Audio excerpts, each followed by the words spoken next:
कर्मण्येवाधिकारस्ते मा फलेषु कदाचन मा कर्मफलहेतुर्भूः मा ते संगोऽस्त्वविकर्मणि।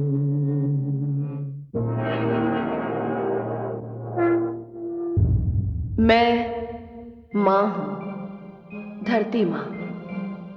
छल, कपट, मिथ्या एवं प्रतिशोध पर विश्वास करने वालों की यदि कोई चाल सफल हो जाती है तो वे इस भ्रम में पड़ जाते हैं कि उनकी जीत हो गई, परंतु उन्हें यह ज्ञात नहीं होता कि भाग्य ने उन्हें यह सफलता केवल इसलिए दिलाई है कि यही सफलता उन्हें उनके सर्वनाश की ओर ले जाएगी। लक्ष्मण रेखा को पार करने के प्रयास में असफल रहने के बाद रावण ने ऋषि का वेश धारण किया, क्योंकि वो जानता था कि रघुवंशी के पास से कोई सवाली खाली हाथ नहीं लौटता। देवी सीता इस चाल में फंस गई और रावण उन्हें हरने में सफल हो गया।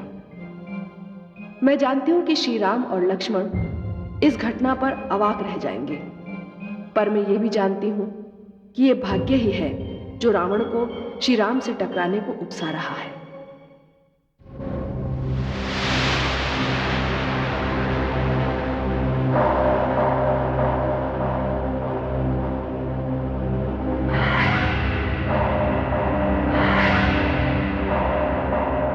महाराज लंकेश की जय, महाराज लंकेश की जय, महाराज लंकेश की जय, महाराज लंकेश की जय, महाराज लंकेश की जय। सीते, ये लंका की प्रसिद्ध अशोक वाटिका है। अब तुम असुरों के सम्राट लंकापति रावण के भवन में हो। भूल जाओ अयोध्या को, भूल जाओ उस तुच्छ साधारण मानव को जिसका नाम राम है, और लंकेश को अपने हृदय में स्थान दे दो।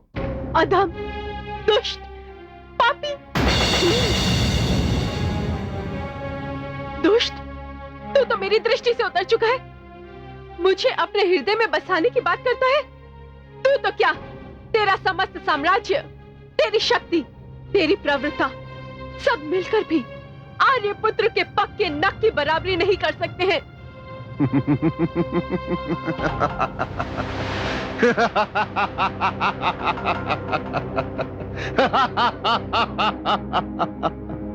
मैं मानता हूं सीते कि मैंने तुम्हारे साथ किसी विशेष कारण से छल किया, मानता हूं मैं, परंतु मैं तुम्हारे पर कोई अनुचित दबाव नहीं डालूंगा। तुम रावण की बंदी हो। बुआ त्रिजटा, लंकेश की जय हो। बुआ त्रिजटा, अब रावण का माणिक्य भवन इनका बंदी गृह बनेगा। ले जाओ इन्हें।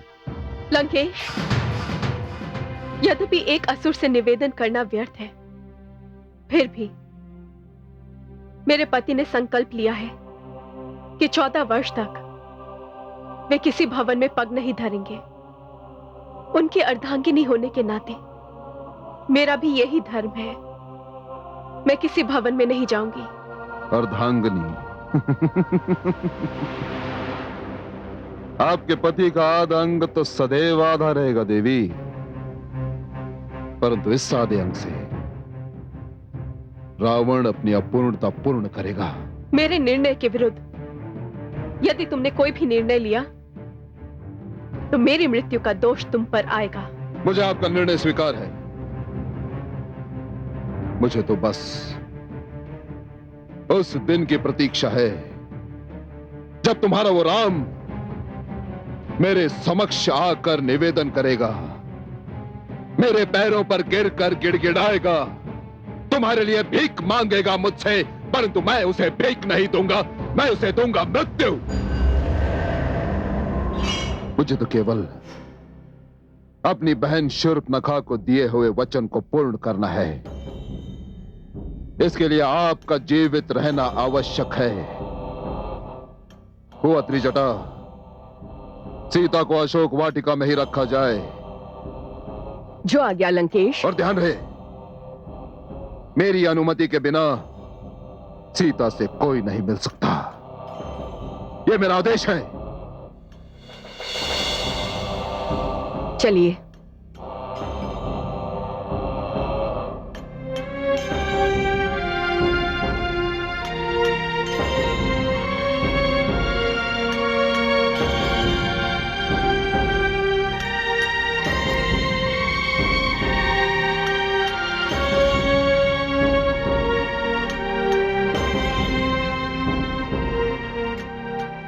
मानव कन्या, तुम्हें किसी वस्तु की आवश्यकता हो तो मांग लो। आवश्यकता तो है। यदि आप मुझे सम्मान सहित मृत्यु दे सकती है तो दे दीजिए माता।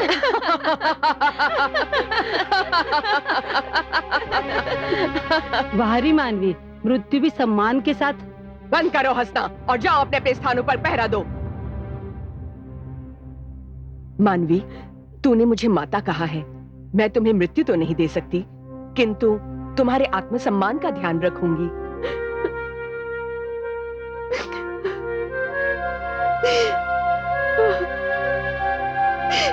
आर्यपुत्र, आर्यपुत्र, भ्राता लक्ष्मण।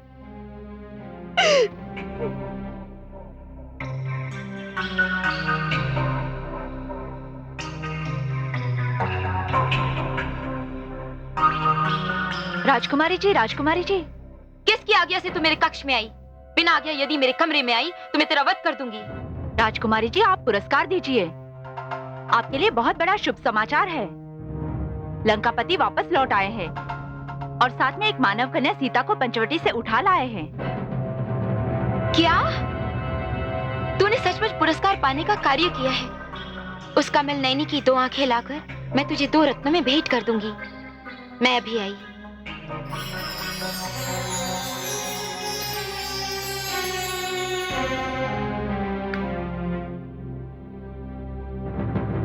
शूर्पणखा, मैं तुम्हारे प्रतिशोध का साधन उठा लाया हूं। कहां हो तुम?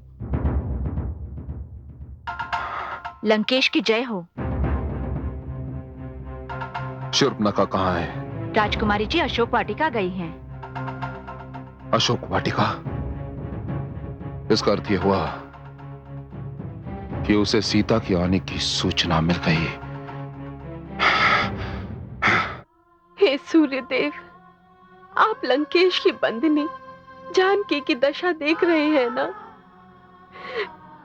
आपकी दृष्टि तो आर्यपुत्र और भ्राता लक्ष्मण पर भी होगी। कृपया करके उन्हें इस दीन की दशा का वर्णन कर दीजिए।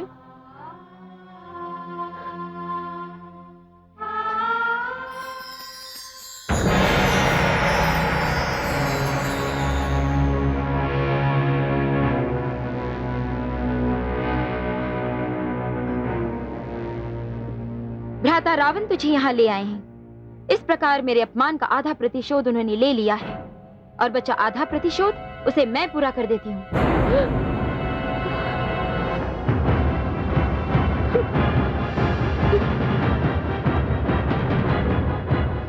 राजकुमारी शूर्पणखा, सावधान।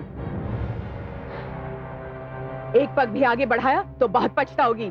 वो अत्रिजटा काल भी शूर्पणखा के बढ़े हुए पग को वापस नहीं लौटा सकता। हाँ। छोड़ो मुझे, छोड़ो। ये त्रिजटा की पकड़ है, काल से भी अधिक शक्तिशाली।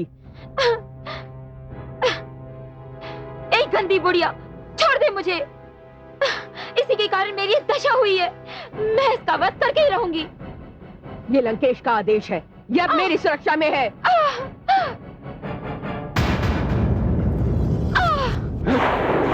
भ्राताश्री, आप इसे यहाँ ले आए, आपका बहुत बहुत धन्यवाद। आज मैं जी भर के अपने अपमान का प्रतिशोध लूंगी। इसके देवर ने मेरी नाक काटी है। आज मैं भी इसका वध करके अपने मन की ज्वाला को शांत करूंगी। नहीं, इसकी आज्ञा तुम्हें नहीं है। तुम्हारे अपमान का कारण ये स्त्री नहीं, तुम्हारे अपमान का कारण है वो तुच्छ मानव राम। उसका अनुज लक्ष्मण, स्त्री के लिए वो राम यहां अवश्य आएगा। और जिस दिन वो यहां आया ना बहन, मैं तुम्हारे अपमान का प्रतिशोध उससे ले लूंगा, क्योंकि मैं रावण हूं। परंतु जब तक राम यहां नहीं आता, ये स्त्री रावण की सुरक्षा में रहेगी। नहीं भ्राता, नहीं भ्राता, मैं ऐसा नहीं होने चुप दूंगी। रखो। यदि तुमने इस स्त्री को हानि भी पहुंचाई, तो रावण के क्रोध को तुम जानती हो, भली भांति जानती हो। हुआ त्रिजटा, आदेश लंकेश। शूर्पणखा को अशोक वाटिका में प्रवेश ना दिया जाए, ये मेरा आदेश है। यदि आदेश का पालन न किया तो वध कर देना इसका, वध कर देना इसका। चलो। छोड़ो भ्राता, भ्राता छोड़ दो। राम तुम्हें अवश्य मिलेगा, परंतु यदि तुमने अशोक वाटिका में पग धरने की चेष्टा भी की ना, तो मैं तुझे पदविहीन कर दूंगा।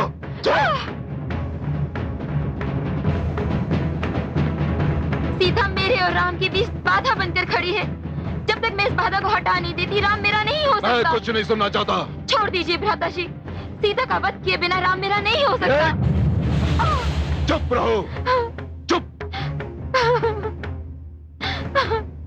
शूर्पणखा,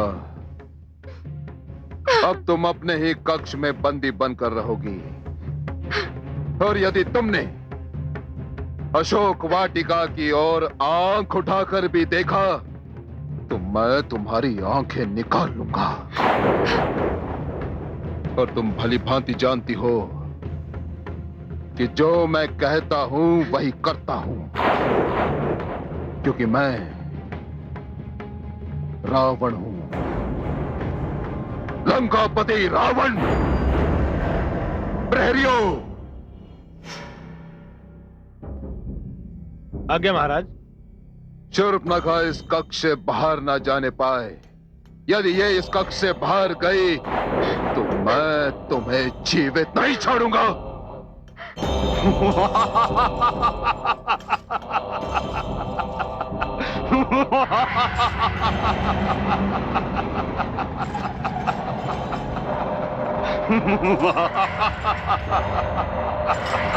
काल, तू हंस क्यों रहा है? हंस इसलिए रहा हूं कि रावण जैसे महान विद्वान की भी जब मति भ्रष्ट होती है, तो हरण और वरण का अंतर भुला बैठता है। क्या बक रहा है तू? सत्य कह रहा हूं लंकेश, तुमने सीता का हरण करके वास्तव में अपनी मृत्यु का वरण किया है।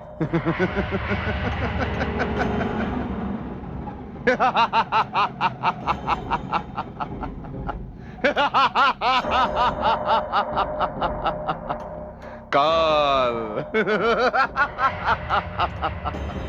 तुम्हारा मस्तक फिर गया है। मृत्यु तो तू है, और तू मेरा बंदी है। मैंने सदा के लिए तुझे अपने सिरहाने बांधकर तुझे अपना बंदी बना लिया। मूर्ख, मृत्यु दिन रात अपने सिर पे खड़ी पाता है और समझता है कि तूने उसे बंदी बना ली।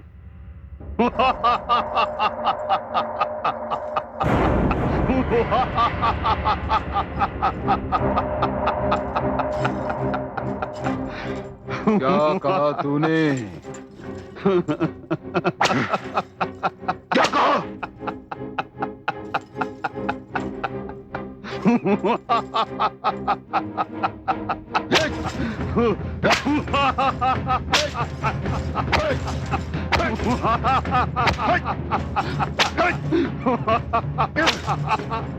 रुक जाइए लंकेश।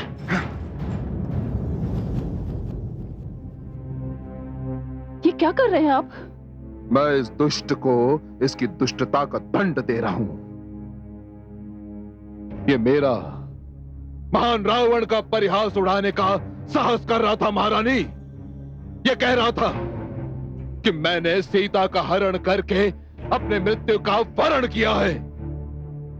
असहाय बंदी पर हाथ उठाना आप जैसे महावीर को शोभा नहीं देता लंकेश।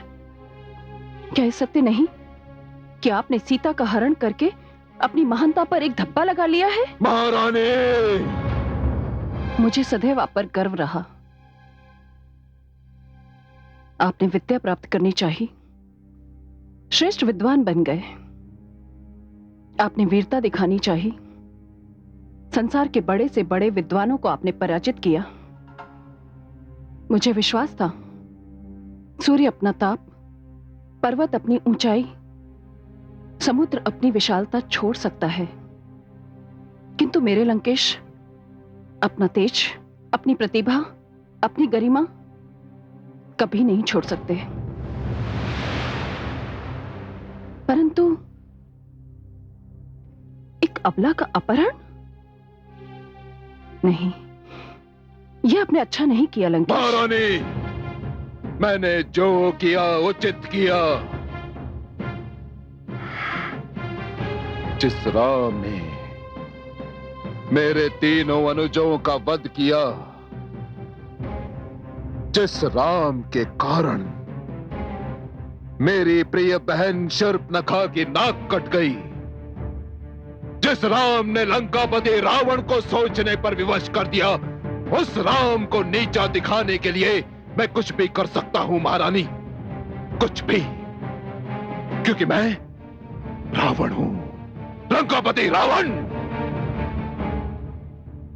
मेरी ओर देखिए लंकेश, मेरी आंखों में देखकर बताइए, क्या सचमुच सीता का हरण राम को नीचा दिखाने के लिए किया?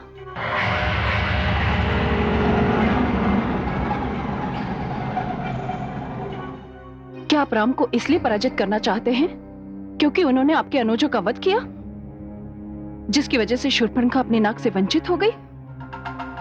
या इसलिए कि राम ने जनक नंदिनी सीता के स्वयंवर में आपको नीचा दिखाया?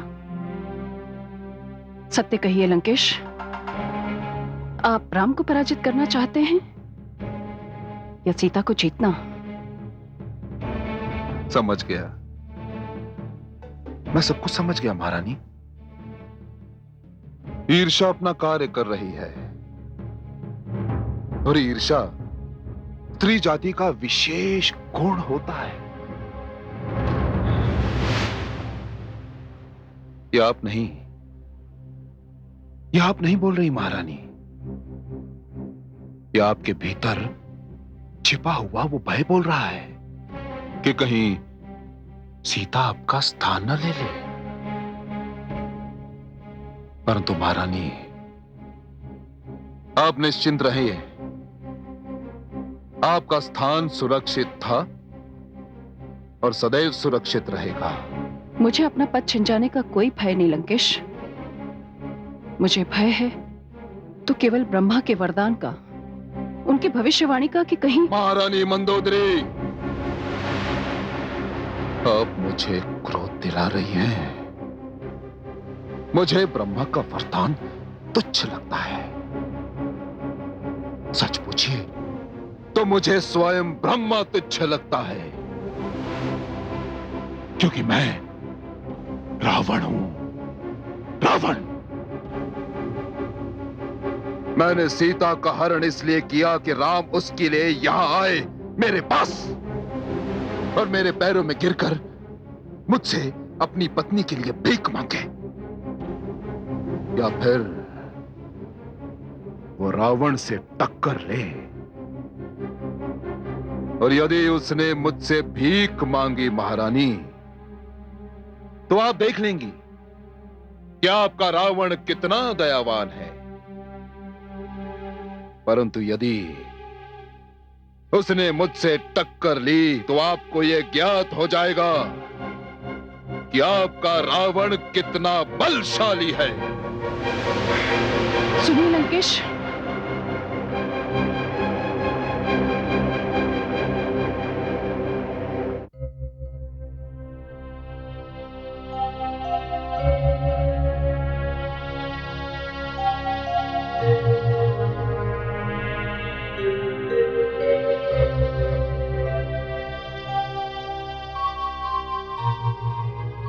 माते, आपने मुझे स्मरण किया माते। हाँ पुत्र, तुम्हारे अतिरिक्त कौन है जो मेरे मन के दुख को समझ सके। पुत्र, रावण ने जो भी कार्य किया मैंने कभी उसका विरोध नहीं किया। उसने जो भी किया मैंने उसकी सराहना की। परंतु सीता का हरण। सीता के अपहरण का कारण ही यही है माते। आपने भ्राताश्री के किसी भी कार्य का विरोध नहीं किया। उन्होंने जो भी कुछ किया आपने उसकी सराहना ही की है। मैं उसकी माता ही नहीं, उसकी गुरु भी हूं। और गुरु का धर्म यह भी है कि वो अपने शिष्य के उत्साह को बढ़ाए।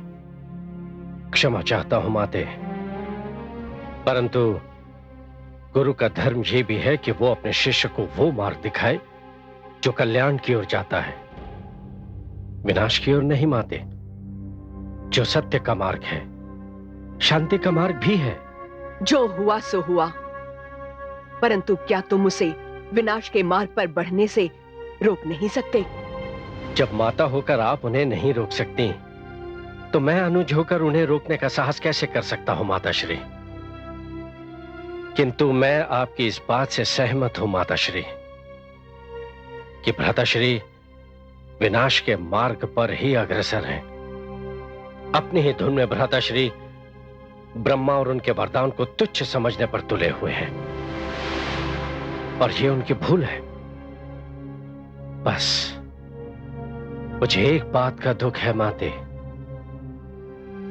कि मेरे नेत्र जो देख रहे हैं मैं भ्राताश्री को वो दिखा नहीं सकता।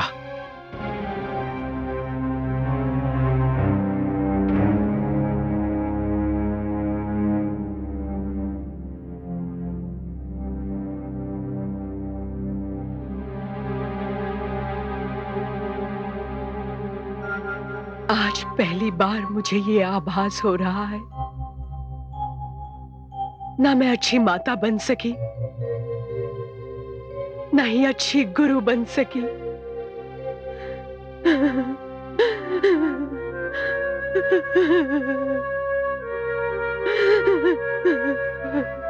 कौन समझाएगा लंकेश को कि उन्होंने जो मार्ग चुना है वहां विनाश के अतिरिक्त कुछ भी नहीं। कोई नहीं समझा सकता देवी। जो सो रहा हो उसे झंझोड़ कर जगाया जा सकता है, परंतु जो सोने का अभिनय कर रहा हो उसे कौन जगा सकता है। विनाश काल का पहला आक्रमण बुद्धि पर होता है, और जब बुद्धि नष्ट हो जाती है तो स्वयं नष्ट होते देर नहीं लगती। क्या इस विनाश को रोकने का कोई उपाय नहीं? नहीं, सत्य पूछो तो न मुझे इसकी चिंता है न दुख। दुख है तो केवल एक बात का। किस बात का? इसका कि तुम्हारी जैसी पवित्र महान पातिव्रत्य धर्म का पालन करने वाली नारी को दुख हो रहा है।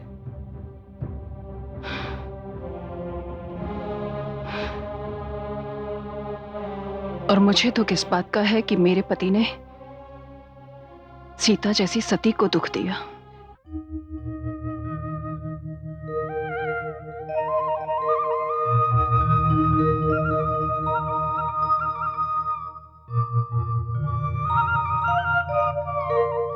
प्रणाम ऋषिगण।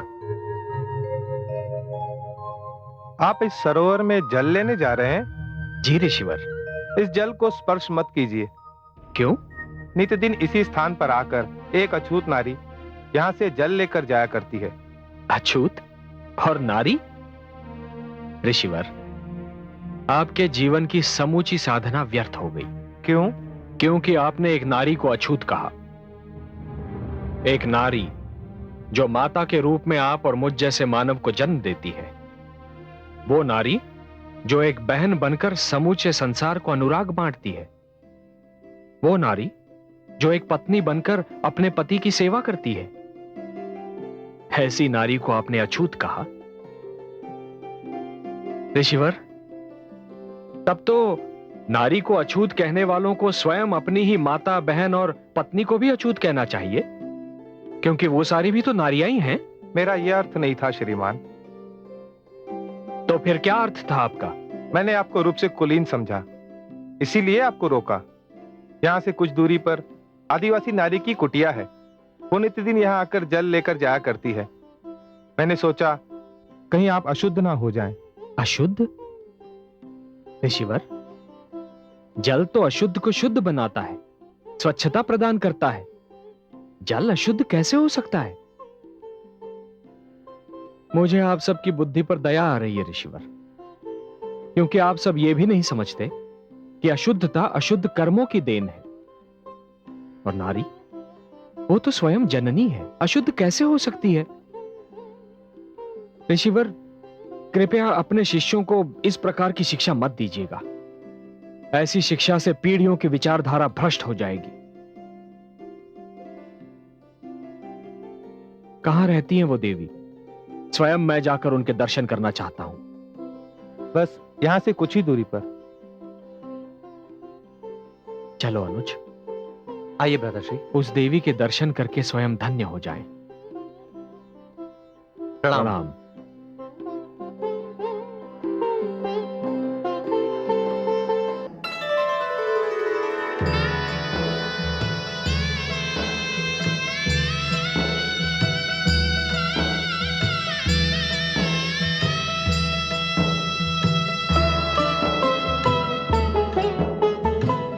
पूछत नभ से और धरा से, बाट तकत नैना दो प्यासे।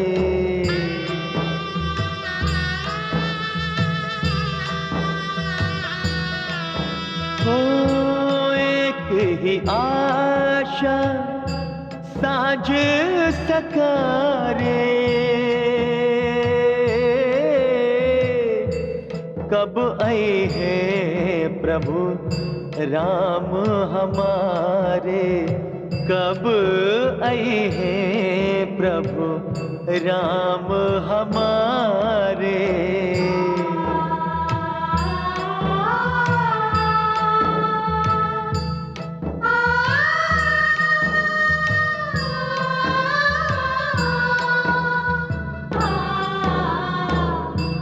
भई प्रतीक्षा मृत्यु समाना, दर्शन दे प्रभु करहो निदाना, दर्शन दे प्रभु करहो निदाना।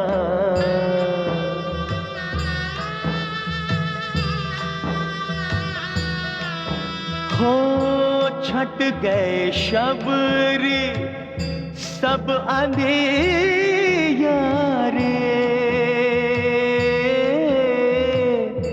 लो आए प्रभु राम तुम्हारे, लो आए प्रभु राम तुम्हारे।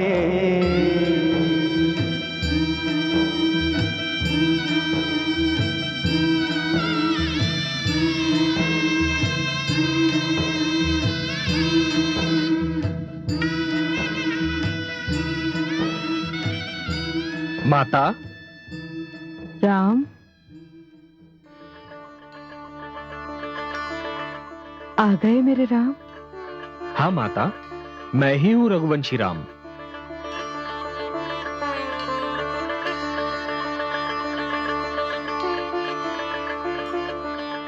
राम,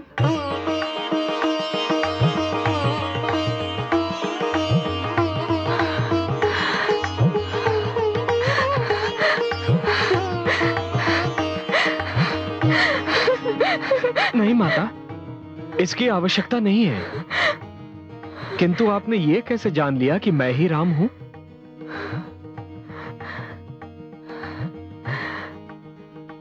जिसकी प्रतीक्षा में मैंने इन राहों पर पलकें बिछा रखी थी, जिसके दर्शन की आस में मैंने नैनों के दीपक संजो रखे थे, जिसका नाम रटते रटते मैं अपना ही नाम भूल गई थी, वो मेरे सामने आता और मैं उसे ना पहचानती,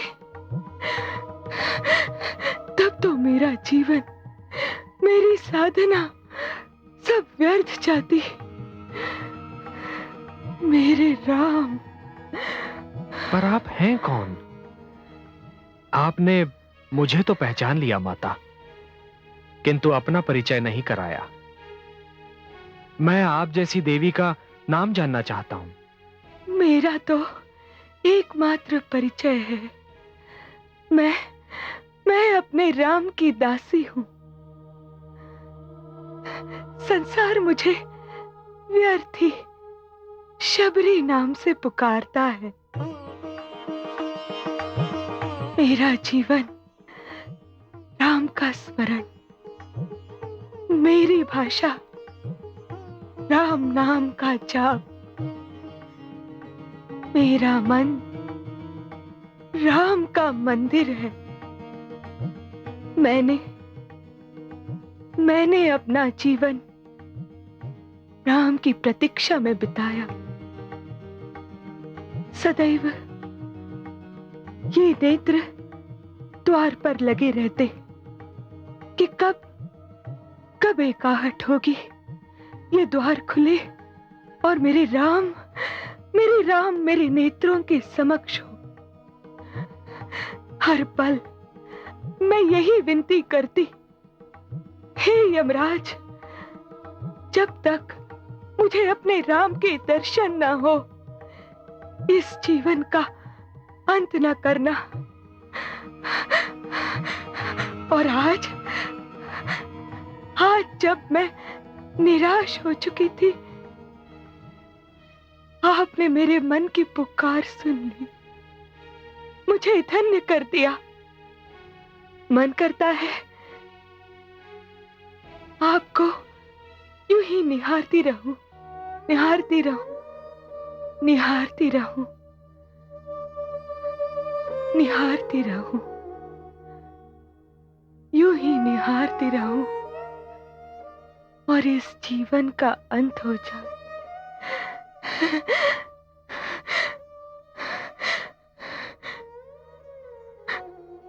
अरे, मैं भी कैसी बावरी हूं,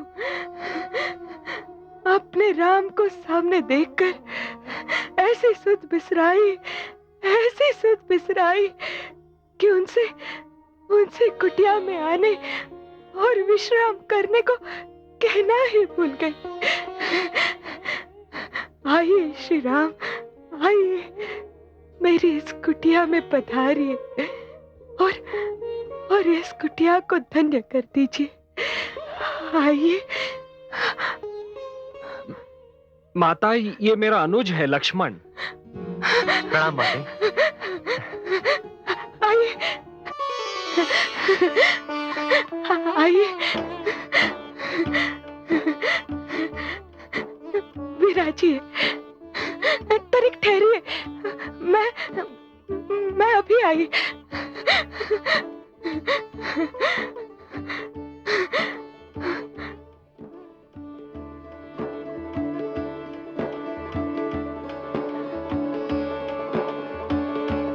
कैसे बिठाऊं अपने राम को? इस कुटिया में कोई ढंग की वस्तु भी तो नहीं है। मुझे क्या पता था कि अब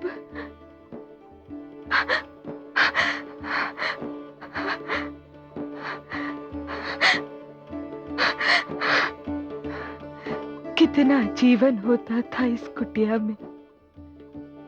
सब चले गए और इस कुटिया को मरघट की भांति सुनसान कर गए। आज होते तो देखते कैसे इस कुटिया के भाग जागे हैं।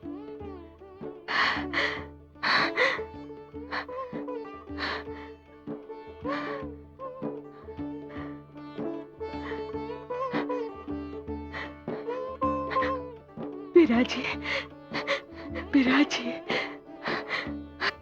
माता, ये आप किसकी बात कर रही हैं? ऋषि मतंग के शिष्यों की, उन ऋषियों की जो कभी यहाँ रहते थे। तो वो कहां चले गए माता? क्या बताऊं, बड़ी दुख भरी कहानी है।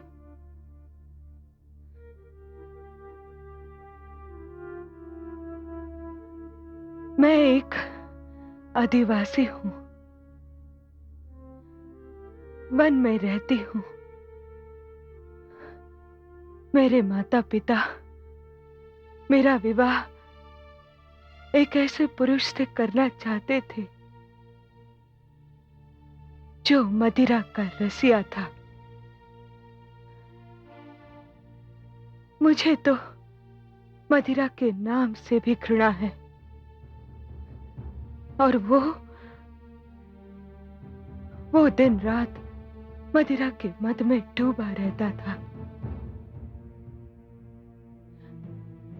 मैं बहुत रोई, बहुत गिड़गिड़ाई कि मेरा विवाह ऐसे व्यक्ति से मत करो, मगर मेरे माता पिता टस से मस न हुए। जब कुछ न बन पड़ा तो मैं ठीक विवाह की रात वहां से यहां भाग आई। रुक क्यों गई माता? बताइए ना। मैं नित्यदिन ऋषि मतंग और उनके शिष्यों के लिए हवन की लकड़ियां और आहार को फल लाती थी। वो सब भी मेरी सेवा से बहुत प्रसन्न थे, परंतु एक दिन सब कुछ बदल गया। कैसे? उन शिष्यों को पता चल गया कि मैं आदिवासी हूं, अछूत हूं, और बस उसी दिन से वो लकड़ियां हवन के योग्य नहीं रही जो मैं नित्यदिन बिन कर लाती थी। वो फल अशुद्ध हो गए जो वे सदा प्रसन्न होकर खाते थे। मैं आश्चर्यचकित रह गई कि जब तक उन्हें ज्ञात नहीं था कि मैं कौन हूं, सब कुछ शुद्ध था, और जैसे ही उन्हें ज्ञात हुआ कि मैं कौन हूं, सब कुछ अशुद्ध कैसे हो गया, कैसे अशुद्ध हो गया। फिर वे सब एक एक करके इस आश्रम को छोड़ के चले गए, और ये आश्रम सुनसान हो गया। केवल ऋषि मतंग ने मुझे आश्रय दिया। हे राम, क्या इस संसार में अछूत होना इतना बड़ा अपराध है? नहीं माता, नहीं, बल्कि किसी को अछूत समझना अपने आप में एक अपराध है। जो व्यक्ति ऐसी आपराधिक विचारधारा रखेंगे वो हर युग में दंड के पात्र बनते रहेंगे। फिर ऋषि मतंग के शिष्यों ने ऐसा क्यों किया? उन्हें भी इसका दंड अवश्य मिलेगा माता, अवश्य मिलेगा। ऐसे ऋषि समाज के माथे का कलंक है। वो जिस भी सरोवर के पास जाएंगे उसका जल सूख जाएगा, जिस वृक्ष के तले जाएंगे वो फलहीन हो जाएगा। हाँ माता, ऐसा ही होगा। यह रघुवंशी राम का कथन है। कोई ऊंच न नीच है, कहे राम रघुराय। ऊंच नीच छोटा बड़ा, रघुवर को न सुहाए। जिनके खोटे कर्म हो, बनते नहीं महान। जन्म नहीं बस कर्म है, मानव की पहचान, मानव की पहचान।